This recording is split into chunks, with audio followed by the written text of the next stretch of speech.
bahas tentang kerjasama ekonomi antara negara maju dan negara berkembang. Sebelum itu kembali ke Bapak ingatkan untuk kalian untuk selalu jaga jarak, mencuci tangan, dan juga jangan lupa untuk selalu melakukan physical distancing karena kita ini masih tahap percobaan untuk belajar tatap muka.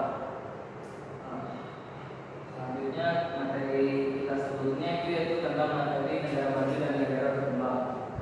Nah, seperti yang diketahui negara maju dan negara berkembang itu sudah kita pelajari sebelumnya. Hari ini kita akan lanjut ke subbab selanjutnya yaitu subbab pembelajaran tentang kerjasama ekonomi antara negara maju dan negara berkembang. Lanjut.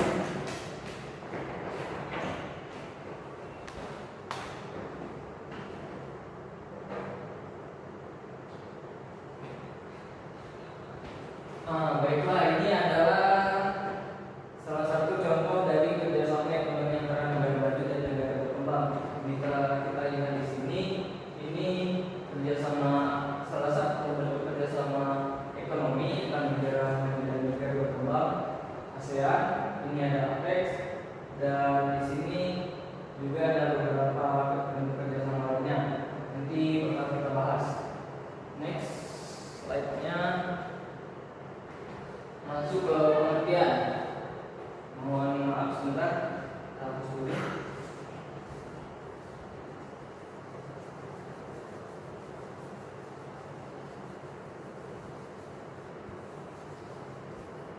Sudah bisa terlihat di sini pengertian dari kerjasama antara negara maju dan negara berkembang. Bapak bacakan untuk memenuhi semua kebutuhan dan satu negara perlu bekerja sama dengan negara lain atau perlu kerjasama ekonomi antara negara-negara internasional. Nah, jadi suatu negara itu ibaratnya juga kayak manusia. Karena mengapa negara juga butuh negara lain. Bagaimana kita tahu bahwa manusia itu butuh manusia lain untuk memenuhi kebutuhannya. Begitupun juga negara.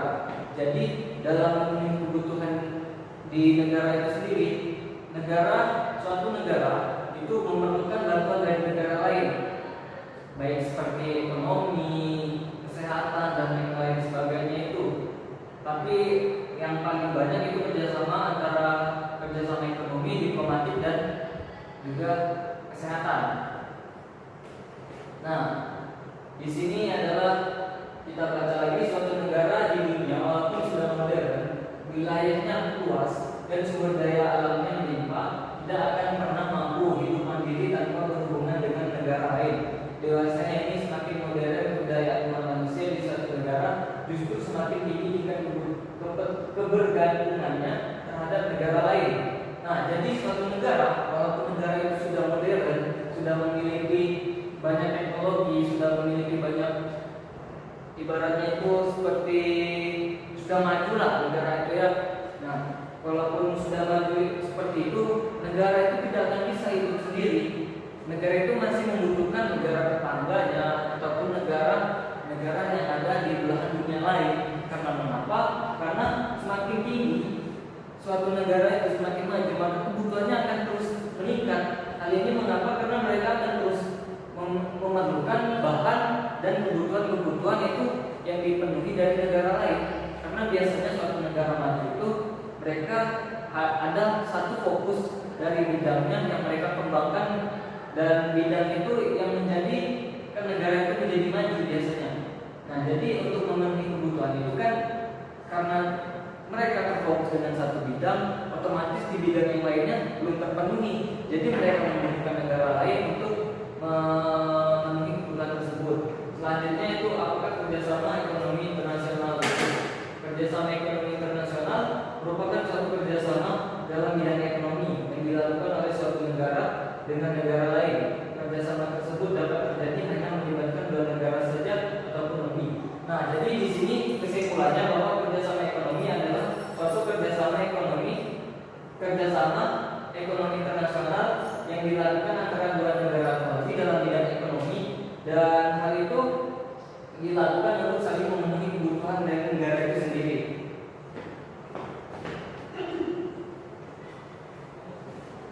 Selanjutnya, baiklah selanjutnya itu tujuan kerjasama ekonomi internasional.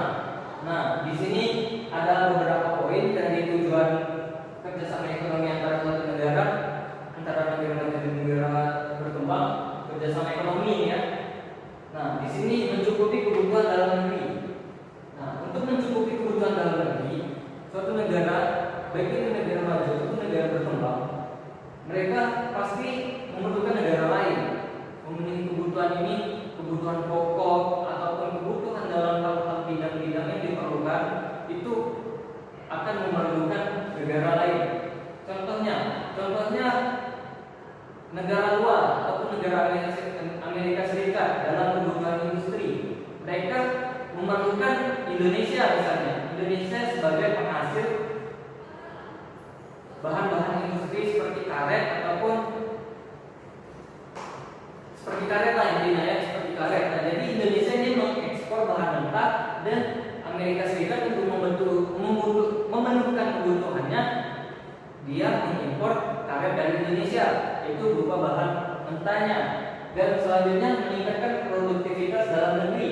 Nah, jadi dengan adanya kerjasama ini, jadi produktivitas di dalam negeri itu akan semakin meningkat. Hal ini karena kenapa? Karena untuk terus melakukan produktivitas suatu negara, maka negara itu akan fokus kepada satu produktivitas tersebut dan dia akan selalu meningkatkan produktivitas itu untuk memenuhi kebutuhan dan juga permintaan dari negara lain.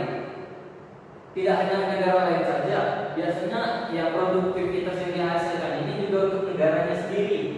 Kemudian memperluas lapangan pekerjaan. Jadi dengan adanya kerjasama ekonomi, maka akan timbul lapangan-lapangan pekerjaan baru. Contohnya misalnya dari negara luar membuka perusahaan di Indonesia. Jadi ya tentu otomatis mereka memerlukan yang namanya tenaga kerja. Tenaga kerja yang paling mudah didapat ya dari negara yang tempat dia membuka lapangan pekerjaan tersebut. Nah, jadi dengan adanya kerjasama ini, maka akan memperluas yang namanya lapangan pekerjaan baru, baik itu lapangan pekerjaan dari kerjasama luar ataupun dari negara kita sendiri. Seperti yang di poin kedua tadi kan meningkatkan produktivitas. Tentunya untuk meningkatkan produktivitas itu diperlukan yang namanya SDM atau sumber daya manusia untuk melakukan produktivitas itu sendiri. Jadi dengan meningkatnya produktivitas juga akan berpengaruh dengan memperluas lapangan pekerjaan. Jadi mereka ini saling berkesinambungan ya. Kemudian selanjutnya itu meningkatkan pendapatan negara melalui ekspor. Nah, tadi sudah Bapak bilang saling berkesinambungan. Ini lanjut ke poin keempat, di mana sudah dijelaskan meningkatkan pendapatan negara melalui ekspor. Jadi tingkat ekspor dari suatu negara dengan adanya kerjasama ekonomi ini maka akan semakin tinggi karena suatu negara itu bakal mengekspor lagi barang yang telah diproduktivitas dia tadi. Jika negara itu melakukan produktivitas dalam bidang perkebunan, maka dia akan mengekspor barang-barang hasil itu atau produk-produk itu ke negeri lain atau ke negara lain. Kemudian memperketat rasa persahabatan. Nah, ini memperketat rasa persahabatan antara satu negara dengan negara lain. Hal ini mengapa? Karena ya dengan adanya kerjasama ekonomi ini, otomatis suatu negara itu akan semakin memperkuat rasa persaudaraannya antara satu dengan negara lain. Yang mana yang sebelumnya negara yang tidak ada hubungan apa-apa ataupun tidak terlalu erat hubungannya karena mereka saling membutuhkan, mereka saling menguntungkan, otomatis mereka akan bekerja sama dengan baik supaya kerjasama ini akan terus berjalan hingga selanjutnya, hingga periode-periode sesuai dengan jangka waktu kerjasama yang telah disepakati. Kemudian next kita lanjut ke PPT ketiga. Ya, ini adalah tadi kita bahas tentang tujuan. Nah, sebelum itu Bapak mau tanya dulu untuk yang di belakang ataupun yang di depan ada yang ingin ditanyakan. Kalau ada yang ditanyakan silakan.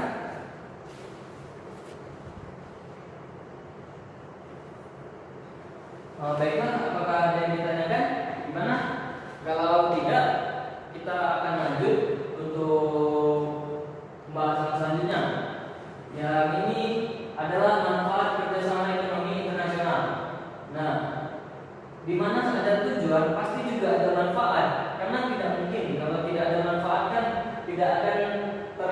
tidak akan dilakukan hal ini. Nah, dari beberapa berikut adalah terdapat beberapa manfaat dari kerjasama ekonomi internasional, antara lain: pertama, pengetahuan serta teknologi yang berasal dari negara maju. Kedua, dapat memperkuat daya tawar dan posisi Indonesia di mata dunia atau di mata internasional. Ketiga, setelah kegiatan ekonomi di Indonesia berkembang, maka modal dari negara asing akan dapat masuk atau ikut masuk. Kemudian, tingginya permintaan barang maupun jasa, baik di dalam maupun di luar negeri. Dan di dalam negeri dapat menekan jumlah harga pokok per unit setiap produksinya. Kemudian, dapat meningkatkan kecerdasan, keterampilan serta kreativitas dari para tenaga kerja yang merupakan tujuan kegiatan ekspor di luar negeri secara besar. Selanjutnya, itu kemudian akan mendapatkan bahan baku atau bahan penolong guna dalam proses produksi. Kemudian dapat membuka lapangan pekerjaan dan dapat menurunkan angka pengangguran dan kemiskinan yang ada di Indonesia. Itu tadi beberapa manfaat. Bakal kita bahas satu-satu. Yang pertama itu pengetahuan serta teknologi yang berasal dari negara maju. Nah, jadi jika ada kerjasama, baik itu kerjasama ekonomi, kerjasama politik, ataupun kerjasama diplomatik dan yang lain sebagainya, itu yang diuntungkan termasuk negara berkembang, itu sangat diuntungkan. Karena mengapa? Karena negara berkembang, jika dia bekerja sama dengan negara maju, otomatis ia akan mendapatkan ilmu dari negara maju tersebut. Bisa kita baca lagi di sini kan pengetahuan serta teknologi yang berasal dari negara maju. Jadi negara berkembang saat bekerja sama dengan negara maju, negara berkembang ini mempunyai kesempatan untuk belajar, untuk mengetahui, untuk lebih mengasah lagi kemampuannya baik di bidang pengetahuan atau teknologi. Jadi kita itu ibaratnya mencuri ilmu lah, karena mencuri ilmu kan tidak apa-apa. Nah, jadi di sini negara berkembang itu akan mempelajari ilmu-ilmu baru dari negara maju itu sendiri. Selanjutnya, dapat memperkuat daya tawar dan posisi Indonesia di mata internasional. Nah, jadi dengan adanya kerjasama ekonomi ini, maka negara kita itu akan lebih dikenal oleh negara lain. Karena mengapa ya? Karena kita akan memasuki kancah internasional, kita akan mengenal lebih banyak negara lain, lebih banyak pemimpin-pemimpin dari negara lain. Dengan kerjasama ini, yang di mana kita dapat mendapatkan kesepakatan antara satu dengan yang lain, sehingga saling mengenal dan juga kita akan dikenal juga oleh negara lain. Selanjutnya, setelah kegiatan ekonomi di Indonesia berkembang, maka modal dari negara asing akan masuk. Nah, selanjutnya poin ketiga ini. Jadi, kalau kita bekerja sama, baik itu kerjasama ekonomi, dan khususnya di sini adalah kerjasama ekonomi antara negara berkembang dan negara maju, maka akan ada modal masuk. Seperti yang sudah Bapak terangkan sebelumnya tadi, jika ada negara maju membuat perusahaan atau lapangan pekerjaan di negara kita, otomatis itu mereka bakal menanamkan modal atau uang dari negara asing yang diberikan ke kita, dan kita diberikan amanah untuk memanfaatkan dan menjalankan uang tersebut. Jadi dengan adanya ini, kita bakal memperluas lapangan pekerjaan dan meningkatkan kembali produktivitas yang ada di dalam negeri. Bagaimana kita tahu ya, modal itu paling penting dalam berwirausaha, dalam berusaha itu modal itu sangat penting, karena dengan kekurangan modal kita tidak akan bisa meningkatkan produktivitas kita. Tapi dengan adanya modal masuk dari ini, kita memiliki modal lagi.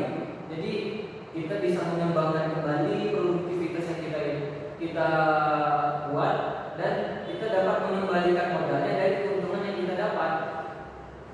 Poin selanjutnya yaitu tingginya permintaan pada barang maupun jasa, baik di luar negeri atau di dalam negeri, dan dapat menekan jumlah harga pokok produksi. Nah, jadi dengan adanya kerjasama ekonomi ini, maka permintaan dari barang-barang dan jasa itu akan akan meningkat. Contohnya nih, kan Indonesia itu negara agraris nih. Negara Indonesia adalah negara penghasil perkebunan yang cukup luas nih dan cukup besar. Nah, dengan adanya kerjasama ekonomi ini, maka negara lain yang merupakan negara penghasil produksi industri yang memerlukan barang pokok dari hasil-hasil perkebunan ataupun hasil-hasil barang tambang di Indonesia, maka akan melakukan permintaan lebih tinggi yang biasanya hanya permintaan sekitar 1 ton ditingkatkan kembali menjadi 3 ton, bisa seperti itu. Dan dengan adanya hal ini, maka seperti yang ada di poin tujuan tadi, yaitu meningkatkan produktivitas barang atau jasa yang ada di dalam negeri kita sendiri. Tetapi permintaannya tidak hanya dari luar negeri, karena permintaannya juga bisa dari dalam negeri. Misalnya ya di negara kita nggak mungkin dong hanya penghasil bahan mentah atau barang mentah. Bisa juga di negara kita ada industri yang dikembangkan berkat dari modal negara lain ataupun modal negara kita sendiri.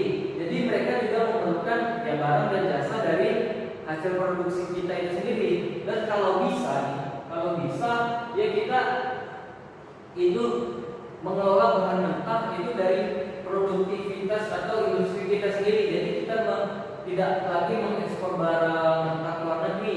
Kita akan mengekspor barang jadi, sehingga harga dan kualitasnya jadi lebih baik. Kemudian itu negara itu dapat mengimpor barang yang diproduksi menjadi lebih mahal. Nah, jadi di sini sebenarnya bukan mengimpor, ini salah ketik ya, mengekspor. Nah, jadi dengan adanya kerjasama ekonomi internasional antara negara maju dan negara berkembang, itu kita bisa menjual yang mana biasanya di pasaran kita hanya 1.000, kita jual dan ekspor ke negara lain itu bisa harganya meningkat menjadi 2 atau 3 kali lipat atau lebih. Nah, jadi dengan adanya kerjasama ini otomatis itu pasti bakal menguntungkan dari pihak-pihak yang memproduksi barang itu sendiri. Usaha-usaha kecil ataupun usaha besar itu akan mendapatkan untung lebih dengan adanya kerjasama ini, karena mereka bisa mendapatkan untung berlipat dengan menjualnya ke negara lain. Kemudian dapat meningkatkan kecerdasan, keterampilan, serta kreativitas para tenaga kerja. Nah, di sini di poin ini, jadi ini difokuskan kepada sumber daya manusia, di mana sumber daya manusia yang saat adanya kerjasama ekonomi internasional ini, mereka akan digembleng, akan dituntut untuk meningkatkan kembali keterampilan serta kreativitas mereka dalam melakukan produktivitas barang dan jasa. Jadi mereka harus dituntut untuk meningkatkan hal tersebut. Jadi lama-lama mereka akan terbiasa dan menjadi ahli dalam bidangnya tersebut. Selanjutnya, kemudahan akan mendapatkan bahan baku dan penolong guna digunakan dalam proses produksi.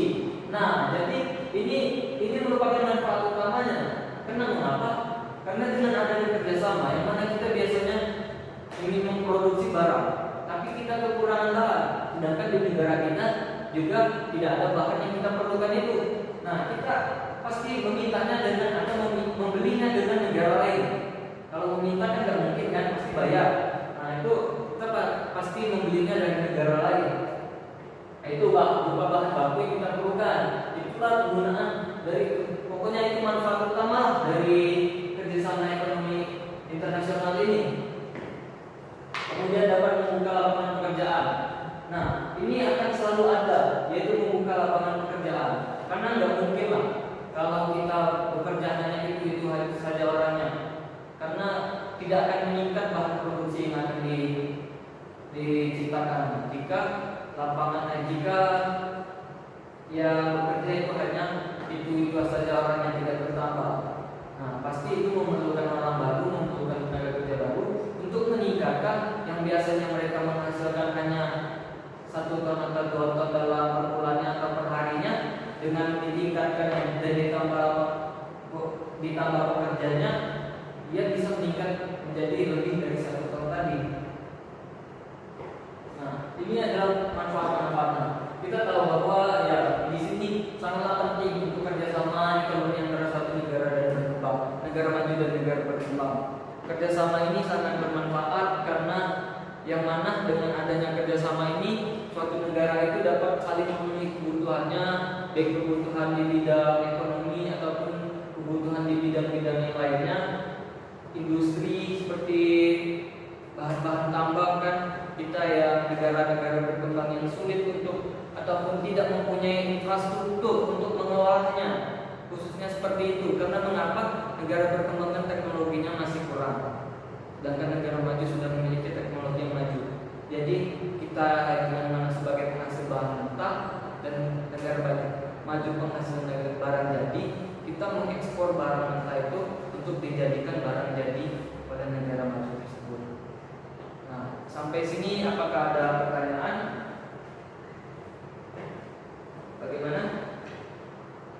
Apakah ada pertanyaan yang di belakang?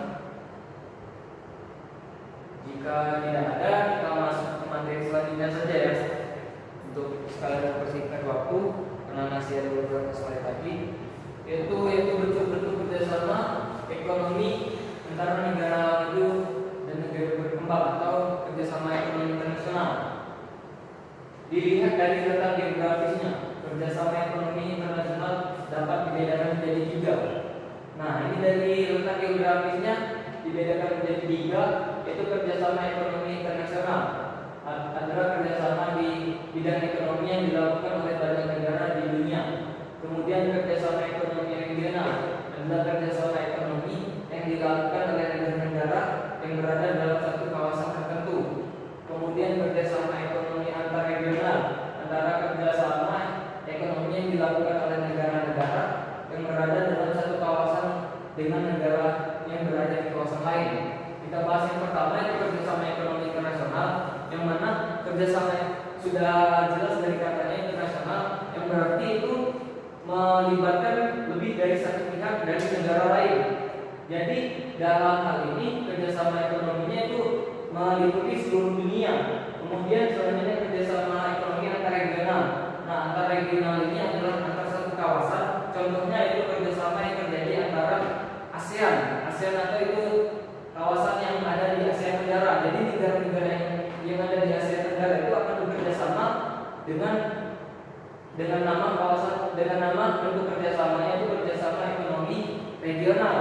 Dan selanjutnya itu kerjasama ekonomi antar regional, di mana di sini antara kawasan satu dengan kawasan lain. Contohnya Indonesia yang berada di Asia Tenggara bekerjasama dengan Amerika yang ada di benua Amerika. Jadi itu merupakan salah satu contoh dari bentuk kerjasama ekonomi antar regional. Nah, selanjutnya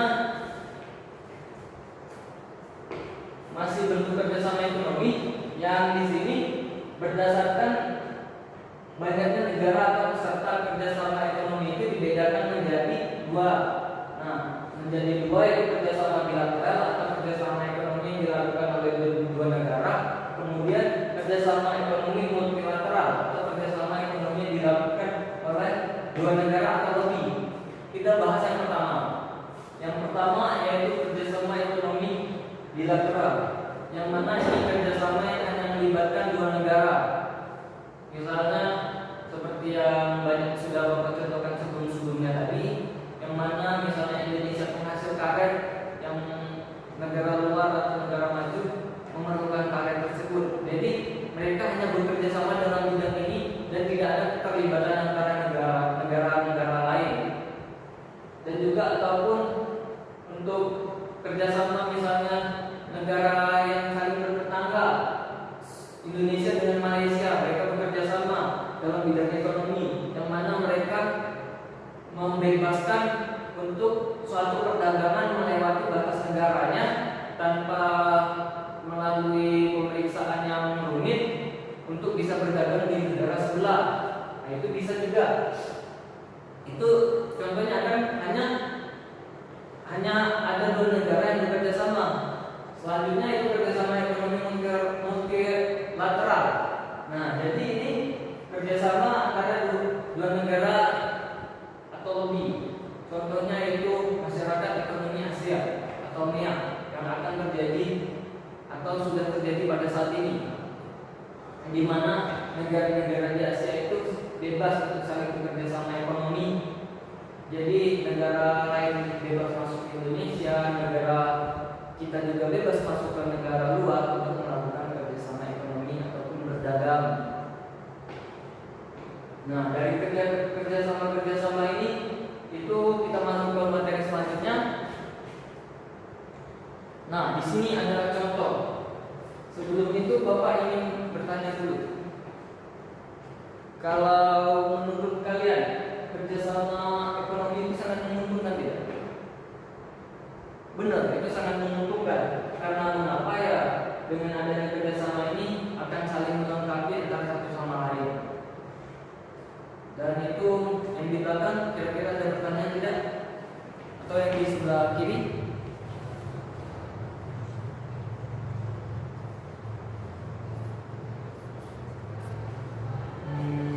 Masih ada? Atau ada yang ingin bertanya?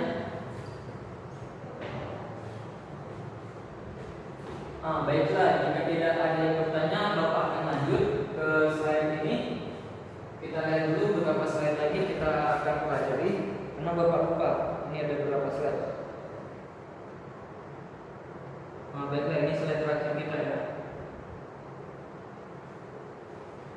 Di sini contoh kerjasama antar negara maju dan negara berkembang. Jadi saat kita lihat pertama, ASEAN, Asosiasi of Southeast Asia Nations, atau ini merupakan kerjasama ekonomi ataupun kerjasama internasional antara negara-negara yang ada di kawasan Asia Tenggara. Sudah Bapak jelaskan tadi.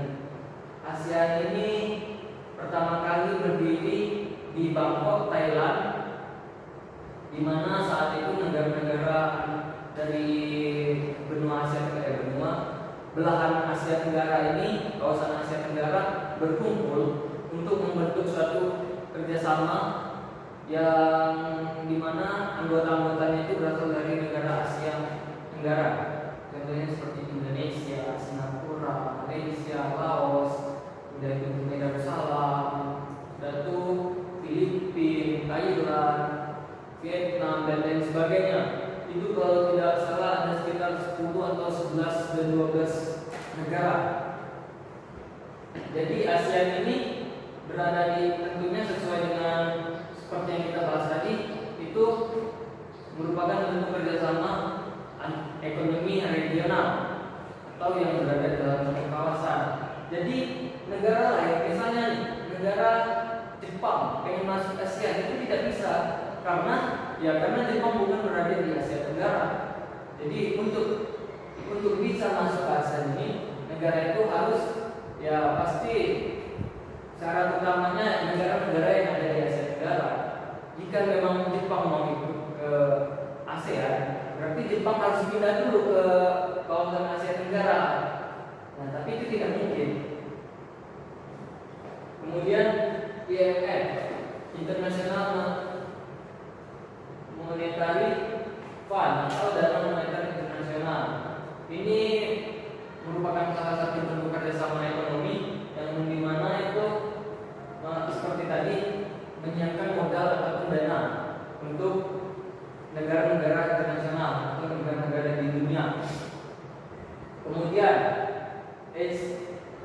ECC atau European Economic Community atau masyarakat ekonomi Eropa. Nah, tadi Bapak sudah jelaskan masyarakat ekonomi Asia. Nah, di sini masyarakat ekonomi Eropa. Jadi seperti halnya ASEAN tadi, ini bentuknya juga regional, kerjasama regional itu kawasan yang ada di Eropa. Kalau masyarakat ekonomi Asia tadi yaitu bentuk kerjasama yang berada di kawasan Asia. Nah, jadi di sini masyarakat ekonomi Eropa, di mana di kawasan-kawasan Eropa itu kan ada beberapa negara. Nah, mereka bebas untuk saling bekerja sama. Negara lain masuk ke negara mereka untuk berdagang itu tidak melalui persyaratan yang sangat sulit. Jadi dengan dimudahkannya untuk masuk ke negara lain, negara-negara yang ingin berdagang ataupun menjajakan hasil produksinya tidak akan tidak akan ribet gitu, tidak akan terlalu membebani.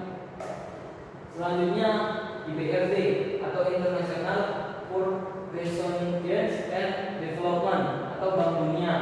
Nah, jadi ini adalah bank yang mana bisa disebut bank pusat. Mohon maaf. Nah, kalau di Indonesia kan bank sentralnya itu merupakan Bank Indonesia yang dimana sebagai induk dari bank-bank yang ada di Indonesia. Kalau di dunia itu bank sentralnya ini IBRD, International Bank for Research and Development atau World Bank. Kemudian selanjutnya APEC atau ASEAN Pacific Economic Cooperation. Nah, jadi APEC ini merupakan bentuk kerjasama yang ada di negara-negara yang ada di kawasan Asia Pasifik. Selanjutnya AFTA atau ASEAN Free Trade Area atau kawasan perdagangan bebas Asia Tenggara. Nah, AFTA ini hampir sama dengan masyarakat ekonomi Asia tadi, di mana dia membebaskan kawasan untuk berdagang di kawasan Asia Tenggara. Nah, di sini kan terkhusus untuk kawasan Asia Tenggara, ASEAN Free Trade Area atau kawasan perdagangan bebas di Asia Tenggara. Jadi kalau di sini khususnya untuk daerah-daerah yang ada di Asia Tenggara. Kalau yang tadi kan yang ada di seluruh Asia. Nah, jadi untuk hal itu, jadi inilah dari beberapa bentuk contoh. Sebenarnya masih banyak yang lain kerjasama yang ada di internasional yang ada di dunia ini. Tapi ya Bapak tidak bisa sebutkan satu-satu. Kalian bisa baca di buku paket yang sudah kalian miliki. Di sana juga ada mungkin dari beberapa ini yang tidak ada di buku dan juga mungkin yang di buku tidak ada di sini, bisa kalian saling melengkapi. Nanti jika kalau memang pengen PPT-nya Bapak-bapak ini ke ketua kelas.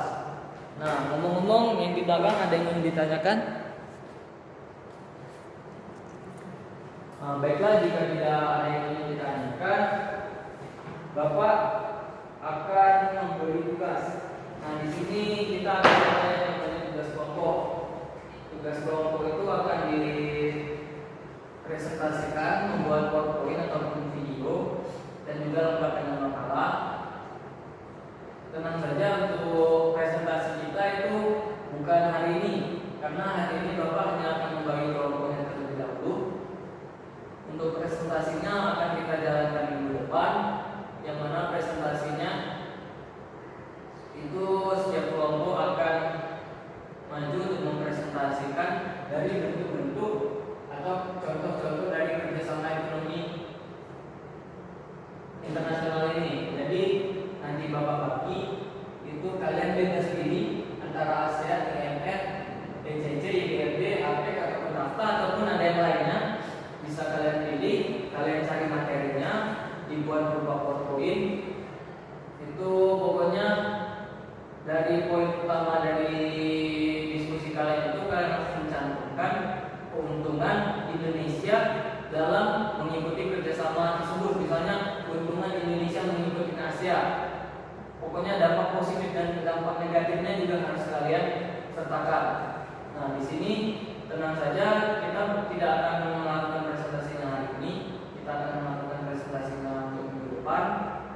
Jadi untuk minggu depan siap-siap kelompok 1 itu bab pertama Bapak bagi kelompoknya. Itu kelompok kita hanya karena di sini totalnya 30-an lebih ya. Jadi mungkin hanya Bapak bagi menjadi 6 kelompok, yaitu dari absen 1 sampai absen 5 itu kelompok pertama, 6 sampai 10 kelompok 2, 11 sampai 15 kelompok 3. Terus baiklah, untuk pembagian kelompok kita bagi kelompok berdasarkan absen, yang mana satu kelompok 5 orang. Di sini kita ada 32 siswa, jadi 2 siswanya ikut kelompok lain. Itu menurut absen, jadi 1 sampai 5 kelompok 1 dan seterusnya seperti itu, paham ya? Nah, jadi untuk pembahasan selanjutnya kalian akan membahas tentang contoh-contoh kerjasama antara negara maju dan negara berkembang. Jadi setiap kelompok itu akan membuat PowerPoint dan mempresentasikan tugasnya minggu depan.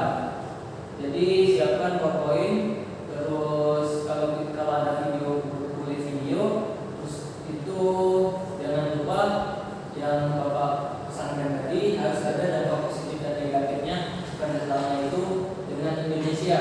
Jadi harus dikaitkan dengan Indonesia. Nah, mungkin hanya itu. Masih ada yang ingin ditanyakan? Jika tidak, baiklah kita tutup untuk pembelajaran hari ini. Sampai bertemu minggu depan.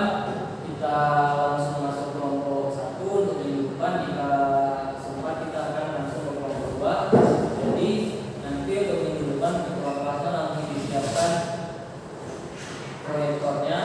Jadi saat Bapak masuk itu sudah siap semua dan kelompoknya juga sudah terbentuk semua. Jadi kita tinggal memulai presentasi. Dan setelah itu, setelah belajar ini, perangkat proyektornya bisa disimpan dan dibawa ke kantor. Itulah